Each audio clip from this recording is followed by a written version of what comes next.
দেখেন এই জামাত ক্ষমতার জন্যে কতটা পাগল হয়ে গিয়েছে, শুধুমাত্র একটু ক্ষমতার জন্যে। এই 52-53 বছর ধরে ওরা ট্রাই করতেছে ক্ষমতায় যাওয়ার জন্যে, ঠিক আছে, এখনো পর্যন্ত পারে নাই। আর আমার মনে হয় কি, যতদিন আমি বাঁচবো আমার মনে হয় না যে আমি দেখে যেতে পারবো বাংলাদেশে কখনো ক্ষমতায় জামাত যাইতে পারবে, এটা আমার মনে হয় না। তাই আল্লাহ যদি লিখে রাখে ওদের কাছে ক্ষমতা, অবশ্যই ওরা ক্ষমতা পাবে। আমার কথা হচ্ছে কি ভাই, জামাত এত সত্যি কথা বলে, জামাতের এত ওরা কোরআন নিয়ে কথা বলে, তাহলে ভাই এখন কেন ওরা কোরআনের বিপক্ষে যাচ্ছে?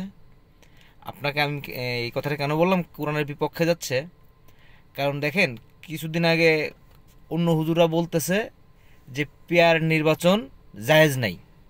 কারণ আপনার ভোটটা আপনি কাকে দিচ্ছেন এটা আপনি বুঝতে পারতেছেন না।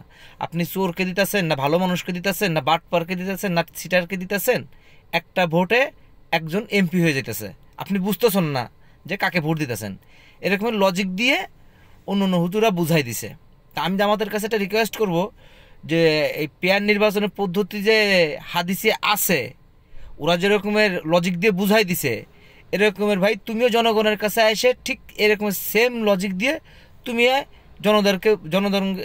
জনগণকে বুঝাই দাও যে এরকমের লজিক আছে পেয়ার নির্বাচনে করার। পরের ভাতে বেগুন দেওয়ার কতদিন খাইতে চাবা ভাই?